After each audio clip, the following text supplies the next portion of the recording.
Welcome to PitchBook's Invisible Capital podcast, where we use data, research, and conversation to reveal important trends and issues in the private markets.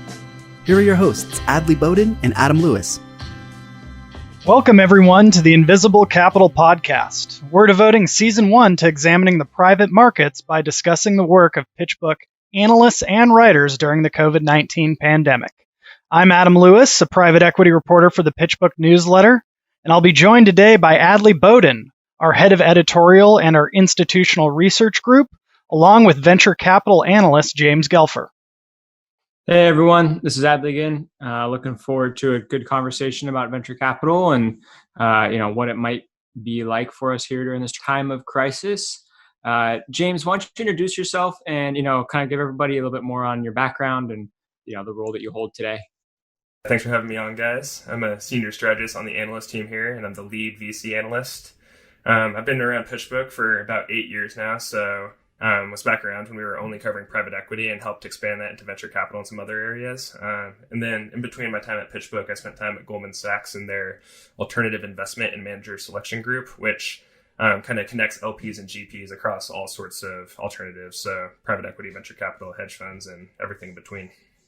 Wow. And James recently released an analyst note dubbed Venture Funds in Times of Crisis, which kind of explores how these venture capital vehicles, as it says, perform during times of economic duress. So we're just going to grill you with about a dozen questions from that today, if that's all right. Perfect. I love talking about fund performance. That's right. That's what the people want. Exactly. What was your approach to researching for this report, and what were some of the big questions you were trying to answer? Yeah, so this is actually one of a series of notes that we did, really digging into all the fund data that we have at PitchBook, trying to understand how private market funds are going to interact. And so we worked really closely with the analysis team here, Zane Carmine, on the data analyst team to kind of figure out what were the important questions to be asking. And obviously it comes down to capital calls on one side, how quickly investments are being made, and then distributions on the other side of it.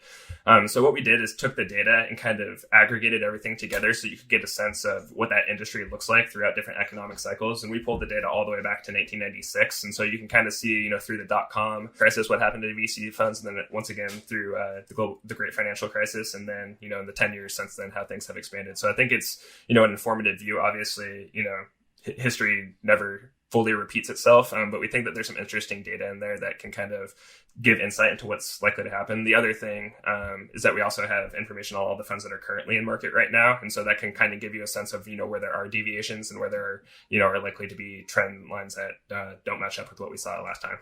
Mm-hmm. And what was the biggest lessons, I guess, you pulled away from those different financial crashes, whether it was the dot-com boom or, the recession in 2008 or anything else you looked at? Yeah, so I think like most people kind of intuitively understand is that people tend to pull back in a downturn. And so what we saw is that investment rates plummeted, both during the dot-com era as well as during the GFC. And there's been a lot of discussion lately, and our data definitely shows this, is those funds that were investing throughout 2008 through 2010, which is really when the height of the recession and the uncertainty last time, tended to have better performance than the funds that were investing before them. And I think that people have really kind of taken that lesson to heart this time in terms of, all the rhetoric that you hear out of VCs is that now is the time to be investing. And so on the side of, making new investments, that was one thing that definitely stood out, is you did see that pullback last time around. The other thing that we saw and that people are looking at this time is, the performance for funds that were investing prior to the crisis. And so when you think about the GFC, that means, the funds that were raised in 05, 06, 07 and deploying capital in the run up. What you really saw there was a prolonged deterioration in fund performance. Interestingly, the funds that were able to recover were the ones that were kind of raised closest to the crisis and had a little bit more runway. So kind of think, 06, 07 in the last crisis. It was the 03, 04, or 05 funds that, really kind of had that long-term impairment of performance. When we look this time, what that kind of indicates is those funds that are centering around 2017 and 2018 are going to be the ones that are probably going to be hit hardest in terms of performance.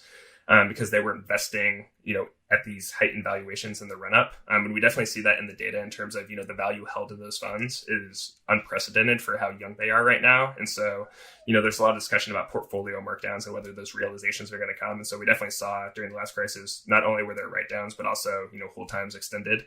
And it definitely seems like the way that our data is looking that funds are probably going to be in a similar position this time around. How did performance look on that IRR versus cash multiples? Obviously, the IRR gets hit with that extended hold time, but did cash multiples get impacted as well, or did they hold through and that those ended up staying, strongish or in line? Yeah, so definitely recommend that people download this because it's a little bit easier to, look at the visualization. But what you see is you definitely get impairment on both sides, but you get more of a recovery on the cash multiple side than you do on the IRR side naturally. Because if you think about, the longer it takes to return capital, the more that's going to depress your IRR. And so what you saw these funds do is they took longer to exit companies. Oftentimes they were able to get to the value that they wanted. It just took them a couple of years longer. And so the longer term impairment happens on the IRR side. But the cash multiples, like I was saying, particularly for those 04, 06 funds, you actually saw, the TVPI dip considerably and rise before to higher levels than it was pre-crisis. And so there definitely was the recovery. It just took longer than it typically would. James, do you think that the money that will be going out over the next, 6 to 12 months for VCs, will that be geared more toward investments or more toward just keeping a lot of their portfolio companies afloat right now? I think we've already seen it, and it's going to continue to be kind of focused on follow-on investings in the existing portfolio, particularly for the later stage funds. Those really early micro funds, typically reserve capital isn't as big of an issue for them because they're, really focusing on that kind of initial seed capital driving the returns for them. But it's the funds that are, the early stage, the multi-stage funds that are really, thinking about their reserve capital and thinking about their portfolio in terms of, we're going to fund X number of companies initially, X percentage is going to get a follow-on financing, and we're going to spread that across this many deals. You're definitely seeing that math starting to change. And I think another interesting, data point that came out from some of our research is that recent vintage funds have been calling capital more quickly than at any time since the dot-com crisis. So what that means is that there was already less reserve capital in those funds than there has been historically. And now you're seeing a situation where those, existing portfolio companies need more reserve capital than they had anticipated.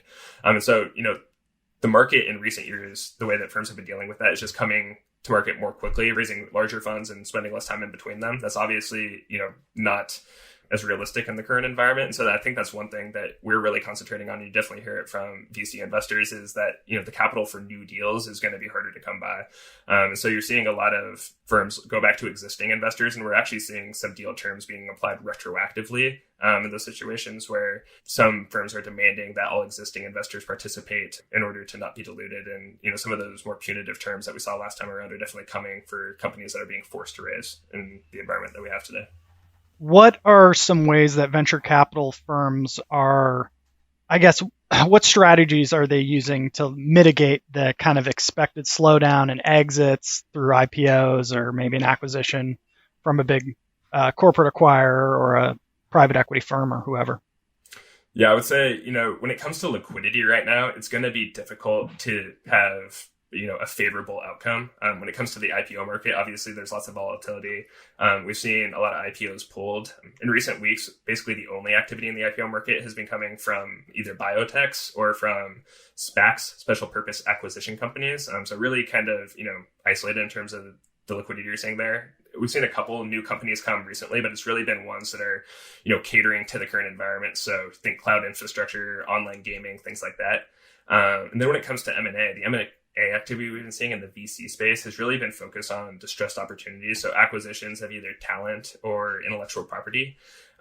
When you think about whether it's a financial acquirer, a private equity firm, or a strategic acquirer, in a corporate, right now, everything is on sale more or less when you think about what's happening in public markets. And so they're really looking at things that are being discounted. And so if you think about it from a VC perspective, if you have a high growth business that you're trying to get, a rich valuation on, quite frankly, buyers have their minds focused on other things at this point. And so I think in terms of liquidity, what we're seeing is it's really kind of those more challenging situations where, either you're going to wind down the company or try to get something for it. And then the other thing that has really risen in recent years is the secondary market.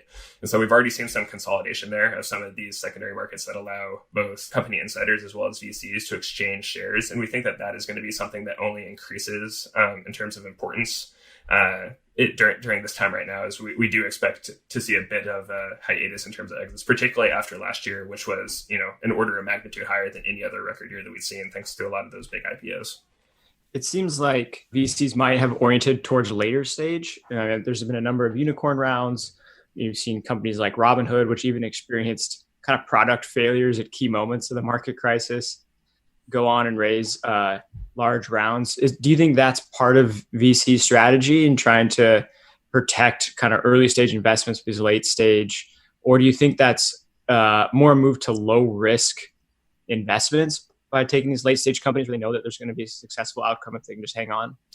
Yeah, I think both those things are at play. I think, another thing to keep in mind is a lot of these late stage companies now are more or less, looking like public market companies. And so if you think about what you saw for a lot of big public companies, they immediately drew down their revolving credit lines.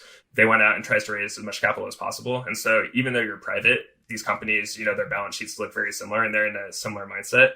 And so I think one of it is, one thing at play is that like there's just a lot more value to be lost there too for these VCs. If you think about the value of an early stage company being 25 to 50 million, whereas these companies are worth several billion, obviously that's where the value is to be lost, and so that's where you put your attention. And then as I was mentioning with the financial metrics, a lot of these companies are able to show evidence of revenue, earnings, and it's a little bit easier to get comfortable putting large sums behind that, whereas a company that is adjusting its burn rate and is still a couple of years away from profitability is a little bit harder to double down there.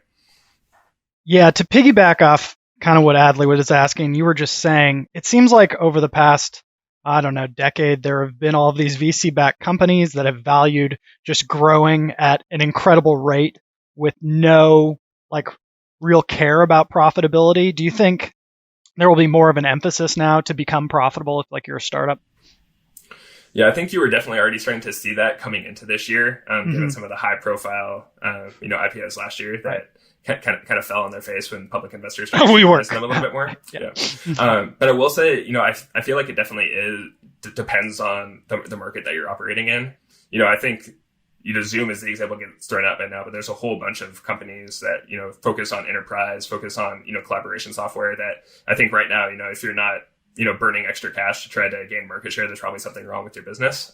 So I would say in general that kind of push to profitability is there, but there's always going to be in VC, that appreciation that, depending on the business model, depending on where you are in the life cycle, that there's times to hit the accelerator.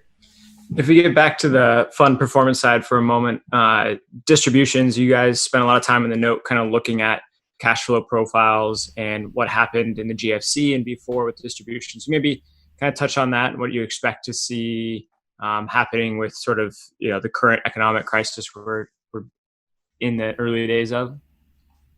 Like I mentioned, exits are definitely going to go down, and exits and distributions highly correlated to each other. So we're definitely expecting a drop in distributions. One of the things when you think about distributions, there's an equation where from an LP perspective, you have money in coming out, right? And so when we think about for the last 10 years since the global financial crisis, those net cash flows for LPs have been positive consistently every single year. So that means that the distributions have outstripped the contributions. They're getting more capital back from their VC funds than they can redeploy. We're already starting to see those distributions dry up, and we think that's going to lead to a regime change sometime in late 2020, where, for the first time in a decade, if you're an LP in a VC fund, you're probably going to start to have more capital being called from you than you're getting distributed back. And I think that's one of the, fundamental things that is going to change in the industry this time around. A lot of people have been talking about the denominator effect and what this means for fundraising and capital going forward, given that a lot of the fundraising strength in recent years has been these distributions that are being recycled. There's a couple of factors at play that we think are going to mitigate some of the concern. One is that a lot of the biggest institutional investors were largely underallocated to private markets when they came into the current situation. And so most of the public pensions we've been talking to are still underallocated despite the drawdown that they've seen in public equities. So we think that there's still a little bit of a buffer there for them to continue investing. And then particularly in VC, just because access is so important. When there's a top tier VC firm raising capital, if you have access to them, you're going to write the check. You're going to find ways that you can to get access. And particularly with how small VC tends to be for most of these portfolios, it's 5, maybe somewhere between 5 and 10%. Typically people will find what they need to do to stay invested. I think where you might start to see a little bit of an issue with distributions drying up and people having trouble is those smaller, less institutionalized funds, the family offices that, maybe they're not intending on re-upping with a manager for 3 or 4 funds, which is the case, with an endowment or a pension. I think that's where you probably see more risk of, some of the institutional investors being more flighty. But all in all, we think that, even with the pullback in distributions, we're saying that the ecosystem in general should remain pretty strong. And then quick shout out to some of your previous research on the persistence of manager performance. If you go deep into our archives and want to understand why people don't give up those good manager slots, check out that note. And then when you mentioned that the pensions and others were underallocated to the private strategies, VCPE specifically, that was against their target allocations, right? That wasn't just kind of your assessment that they're underallocated, but exactly. So, if you use a generic pension, let's say that its target was 10%, many of them were at 7 or 8% coming into the current situation. Yeah. Did you guys look in the note and the research, you, Zane, and others, at the delay in kind of when the private market valuations bottomed versus the public markets? And, let's knock on wood that the public markets have bottomed and, are going to go further. Curious what you kind of saw in that echo effect and when you think we might see the private market valuations, begin to get back to growth. Yeah, so what we've seen consistently in the data is that private market funds, whether it's venture or any other type of fund, are slower to mark things to market, both on the upside and on the downside. So what we saw during the last crisis is about a 3 to 4 quarter lag, depending on the funds that you were looking at. We actually think that there's going to be slight less of a lag this time because there's been some changes around valuation standards and some more guidance about how you should be marking things to market. And so some of the initial things that we've seen on the private equity side, which is the best proxy because a lot of those firms are public and actually have to report what their NAV marks are, is a lot of the big PE firms mark down things between 8 and 12% in the first quarter. And if you think about where public equities were at the end of the first quarter, a lot of them were down 20 to 30%. And so, on the VC side, I definitely think that you're going to see markdowns, but they're not going to be nearly as significant. Going back to, as we were talking about before, the late stage versus the early stage, I think where you're probably going to see some of the bigger markdowns is at the late stage. Because those companies have a lot easier comps. Whereas if you're an early stage company that, has an MVP or maybe a little bit of revenue, it's a lot more guesswork goes into the valuation. Whereas if you're, a company that's doing hundreds of millions of dollars in revenue, it's pretty easy to look at the public markets and see how those companies have been affected in the current situation. And particularly in VC, a lot of these investors, their portfolio isn't purely in private market companies. They have a mix of public and private. And so when you're seeing one side of your portfolio marked down drastically, it's, kind of hard to get that level of comfort of saying, well, this company looks the same, but I'm not going to mark it down nearly as much. And so, yeah, you're definitely going to see a little bit of a delay, not as much as last time. And those markdowns should not be nearly as severe as what we saw on the public side. Given how poorly the public markets did and some of the losses that private equity firms and other VCs have realized, how patient can LPs like institutional investors such as endowments or family offices, like you mentioned, how patient can they be? A part of it depends on the type of institution. And so, sovereign wealth funds are an example of typically they're supposed to be around in perpetuity. And so theoretically their investment timeline is forever. I think, one thing that's interesting in the current situation is some of these institutional investors, college endowments, are a good example. They're being kind of called upon to help fill budget gaps. And so that is definitely going to change the calculus for them. But by and large, when these institutions go into private markets, it's with the understanding that it is, you're committing capital for a decade or more. Oftentimes, they have plans where they're making annual commitments to maintain that over time. And so, most investors, especially the sophisticated ones, I think are positioned and ready for this period of illiquidity. We've been talking a lot here. If you rewind just, 6 to 8 months ago, the discussion was how can we get more illiquid in our portfolios just because returns were so low. And so, while I think the conversation has shifted, I don't think it's fundamentally changed all that much for some of these investors whose time horizons are, decades as opposed to weeks or months as we see in the public markets. Right. And they may not have been preparing for a global pandemic, but a lot of them have been, thinking about a recession now for a few years, right?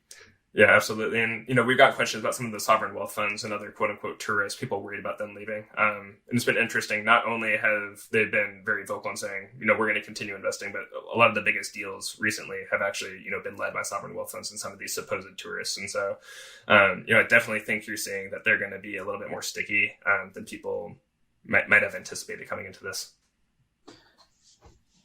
This is all great stuff, James. Thanks for the insight. Just curious, what's coming next down the pike? So, one of the things that we're really digging into is that cohort of non-traditional investors. And so Kyle, one of the analysts on our team, has just published research on the Vision Fund and kind of its influence on the market. We have a note out on corporate venture capital firms. He's publishing one next week on sovereign wealth funds. And so kind of digging into like the different motivations and, why deals tend to look differently depending on the types of investors that are involved. He's also covering the venture debt space, which we haven't talked much about that, but that's something that's definitely getting more attention right now is, financing, like I mentioned, valuations are under pressure. And so if you can raise non-dilutive financing, that's what everyone is trying to do right now. Other things we're looking into is with all the focus on healthcare, we just brought on a new analyst who has a PhD in regenerative medicine. So he's going to be digging into the biotech space for us. And then Cameron Stanfill, who's one of the more tenured analysts on our team, he's been doing a lot of work looking at public market activity. So going to be releasing some kind of index and some aftermarket kind of performance stuff on the VC side to better understand, what leads to the best outcomes. Excellent. That sounds like you guys will be busy then. You'll be keeping us busy on the podcast here, trying to get the summaries of all that. Yeah, plenty of people for you guys to interview coming up. Thanks to James Gelfer for joining us for today's episode. As always, you can go to pitchbook.com/podcast for the show notes and other relevant materials. I'm Adam Lewis. And I'm Adley Bowden. Thank you for listening to this episode of PitchBook's Invisible Capital Podcast.